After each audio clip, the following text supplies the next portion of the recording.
Hey everybody, what's going on? So today in this video we are going to talk about the Nedrig. So the Nedrig is basically just a small little piece of plastic like so on a jig head. Just like that right there. You guys can see it there. Got a little 1/4 ounce jig head with the Doc's Lure Company slugger worm made specifically for the Nedrig.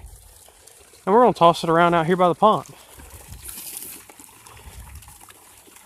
So the Nedrig, getting into these colder months, is a staple for a lot of people. A lot of people like throwing a Nedrig when it's cold out. Now, I personally don't throw the Nedrig a whole lot. I never did back before I started making my own baits, and I just never really used it. But now that I make this bait here, the slugger worm, I do fish the Nedrig a little bit more.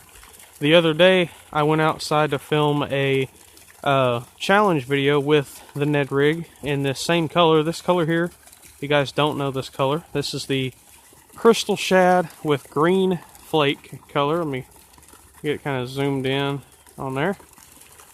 Crystal shad with green flake, and came out here with this color, and I had it tied on an ice rod, my little 24-inch ice rod that I have, and threw it around, and I actually didn't get any bites out deep. The only place that I got a bite, there's a big bluegill right there. The only place that I got a bite was back over there on the other side of that brush. And I actually hooked about a 2-pound bass, and then he got off because I didn't have enough backbone in the rod to pull him out of where he was.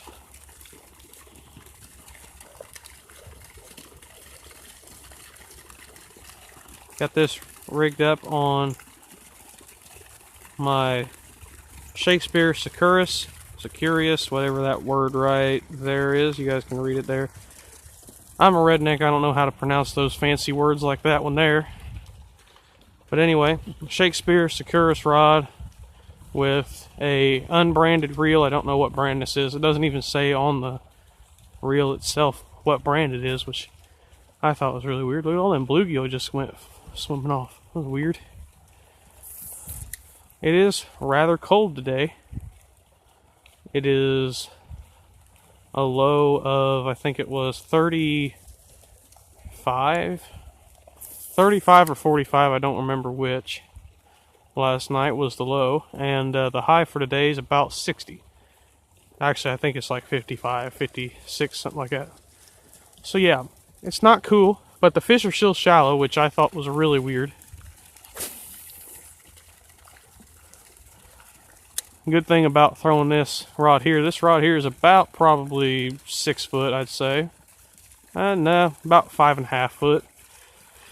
But it's a medium action. It's pretty, for a spinning rod, it's a heavier rod. It used to be 6 foot, and then somehow the tip got broken off on it while it was sitting in my room.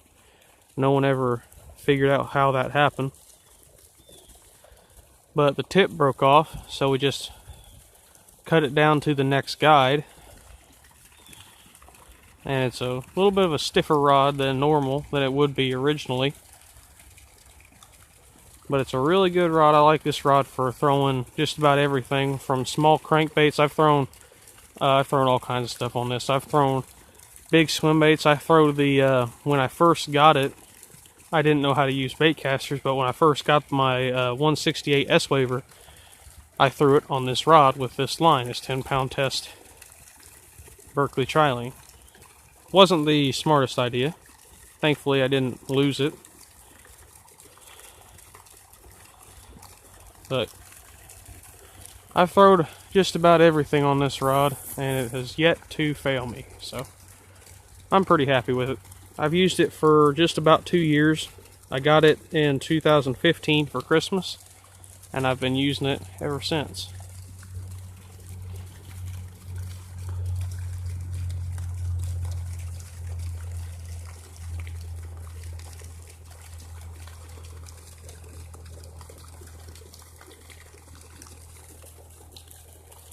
But the key with a Ned rig, or really it's any kind of rig in the winter time, tell you what, when you're fishing a Ned rig, this type of grass right here sucks. But anyway, the key to fishing a Ned rig, oh, cast it over on the other bank. Now I gotta reel it back in. But anyway, the key is bottom contact, especially in the winter time. Now in the summer and stuff like that, you know, warmer weather, it's not as important. You can kind of get away from the only bottom contact fishing. You can fish a little bit a little bit further up in the water column sometimes. Is that a fish? Nope, I don't think it was. But you can fish it a little bit faster when it's warmer out. But with this colder weather like this, I don't even know the temperature of the water. I'd like to get a water thermometer type thing. Ooh, there's a small bluegill right there in the brush. Thinking about doing some fly fishing here in the pond when I can't go deer hunting, because when I caught my first ever fly fish, it was this type of weather, cloudy, pretty cool.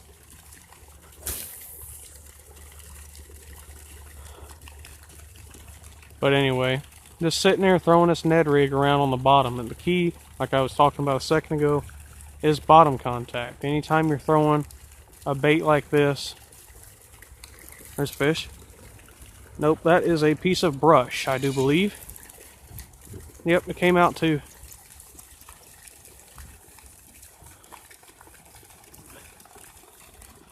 Didn't bend the hook out, which is a good thing.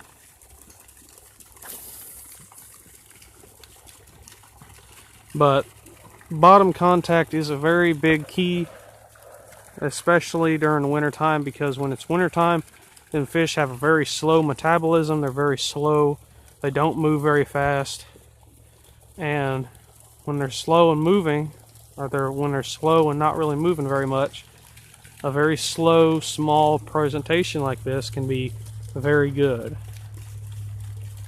But there's two different sides to every story, and another way you can do it is fishing a bigger bait, and we'll talk about that later on in the week. We'll probably do a big swim bait review, or not big swim bait review, but a big swim bait wintertime in-depth episode maybe. If you guys want that, let me know down in the comments, because I think that was a fish.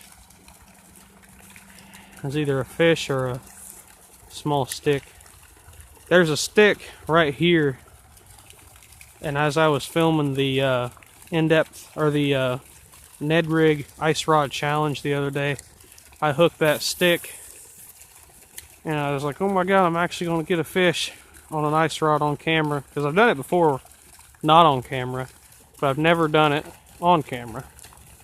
But it ended up just being a small stick that I had hooked with this Ned rig, which was kind of annoying. Kind of frustrated me a little bit. But we'll talk about bigger swim baits as well. You know, there's two sides to each story. In wintertime fishing, depending on where you are and what you feel comfortable fishing. You know, there's people who like fishing big baits, like big glide baits and big, you know, swim baits, big soft plastic swim baits. And then there's the guy that likes throwing this stuff. I like throwing both. I throw anything that catches fish. You know, if it catches a fish, I'm going to throw it. You know, and if it catches a lot of fish or a big fish, I'm going to throw it even more.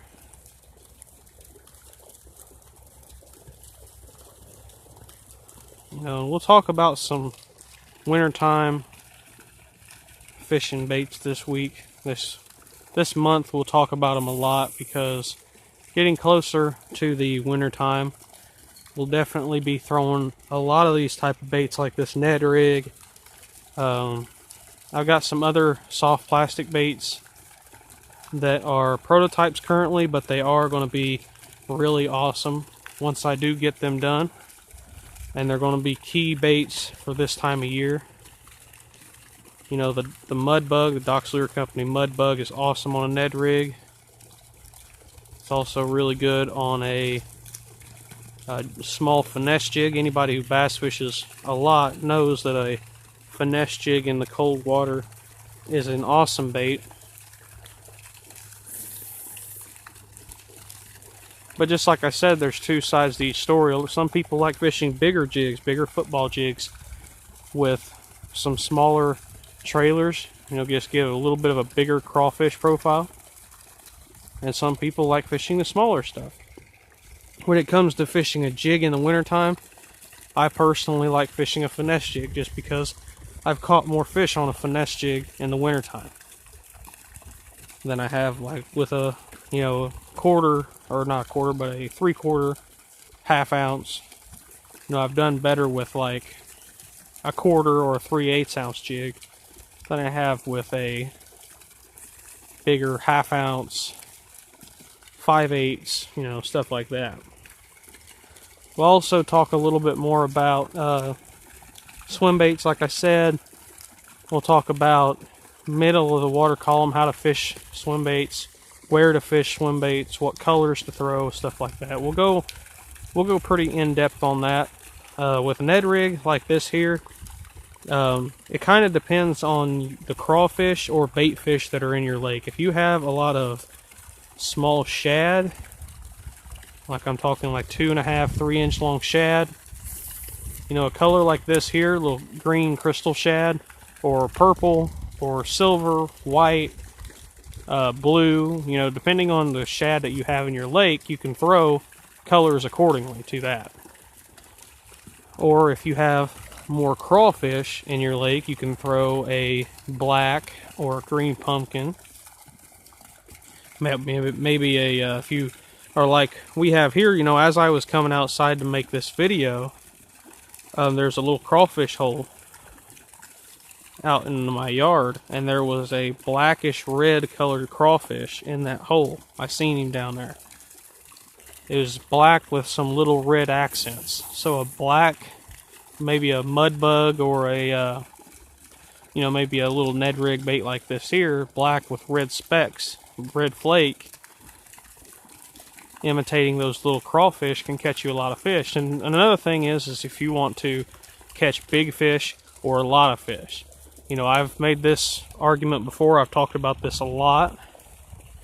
Whether you're fishing summertime, spring, winter, fall, whatever, it's always that one thing. Do you want to catch big fish or a lot of fish? Because when you're fishing something like this Ned rig, you're going to catch quite a few fish. Now, obviously, I'm not catching very many fish here today, and I honestly kind of think it's because they're not really in that winter time yet, because honestly, the water is pretty warm compared to the air temperature right now. There's a fish just moved up shallow. We'll toss this Ned rig up shallow. There's a lot of grass up there, so we'll just kind of swim it.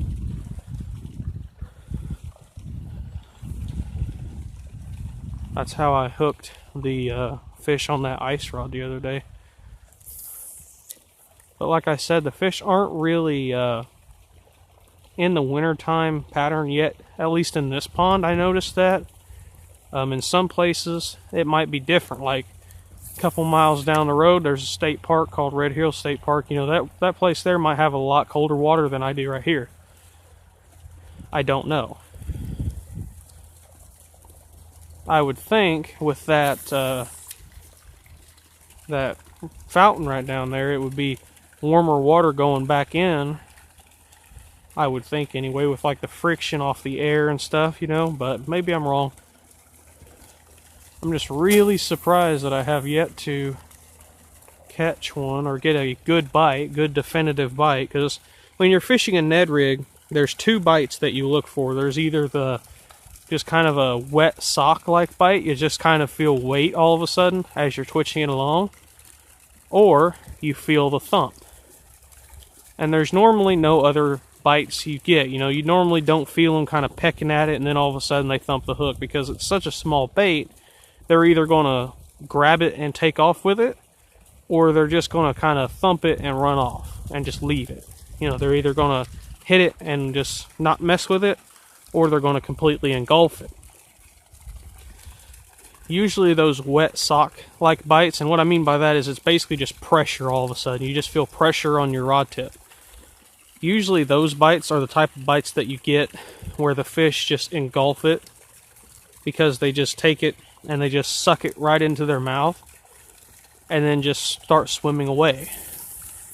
And when it's wintertime, they don't really swim very fast, so you just feel kind of a heavy weight on your rod, on your lure.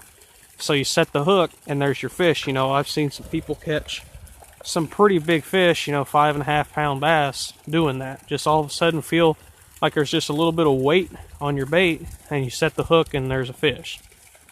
Almost kind of like the feeling you would get if you're throwing a bait and around grass, and all of a sudden it just has a big mound of grass on it. That's what it feels like. That's one of the best ways I can put it. It just kind of feels like you get a bunch of grass on your bait sometimes. But this Nedrig, I'm really surprised we haven't got any bites. It seems like the white and the green pumpkin are the two better colors in this slugger worm, in my opinion. But I like this green, and the crystal shad with purple looks really nice as well. I'm wondering if they're not eating crawfish, and maybe that's why they're not eating this. Because that could be a deal as well, because I've seen people do that kind of stuff. Is that a fish? Nope, that is a leaf. But I've seen people have those type of problems, and I've had those type of problems a lot, is when you're out fishing and you are throwing a certain color, like maybe you're throwing black and blue, and you're getting 0 bites, absolutely no bites on the black and blue. And then you just pick up a random bait on the bottom of your boat or sitting in your tackle bag. Maybe it's a black, blue, silver, or black and blue, purple. Or maybe it's got some green flake instead of just plain blue. And you pitch that out there, and all of a sudden, boom, you catch a fish.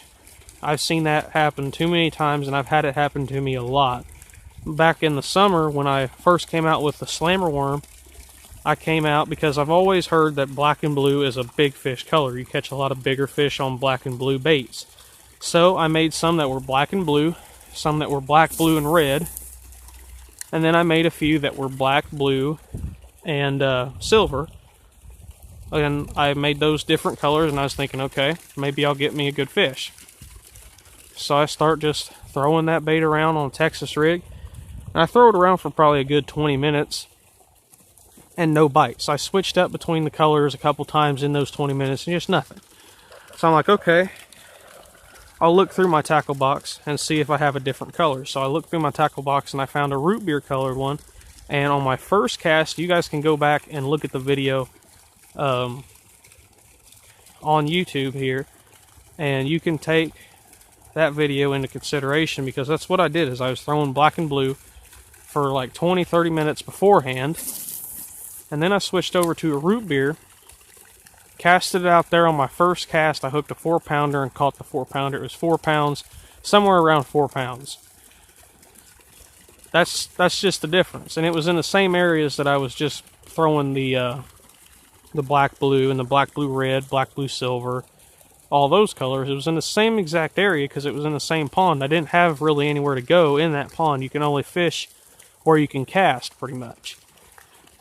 And same area where I was throwing that black and blue, but that color change is what changed it. So maybe, I'm not going to, because I don't really want to go back in the house yet.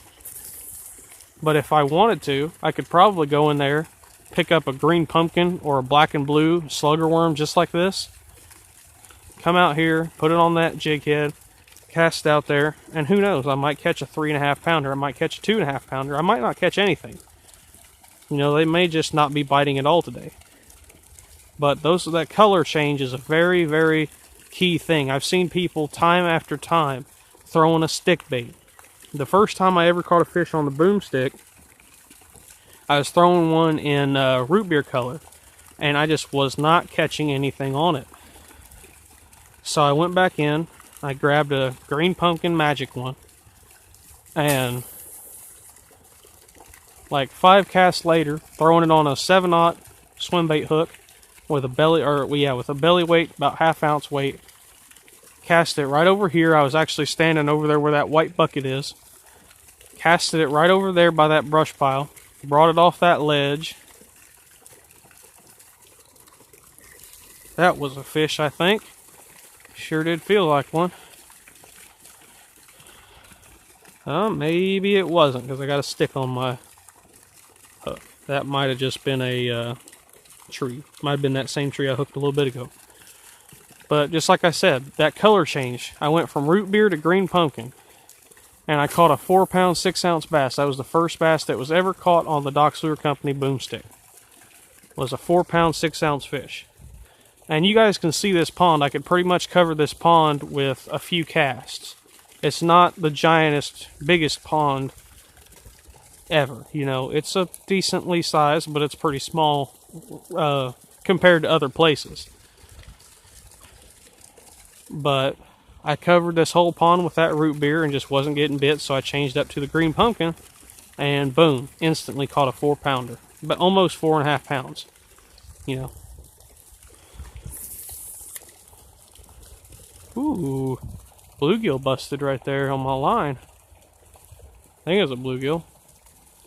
If it was a bass, it must not have been a very big one. There is some small baby bluegill in here. I've been seeing them every once in a while. I come out here to try to film a video. Ooh, look at that. Did you guys see that? That was a bigger bass there. That was 100% for sure a bass.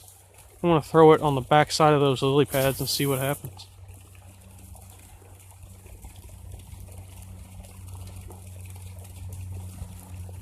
He chased something up into the shallows. He chased something up there real shallow.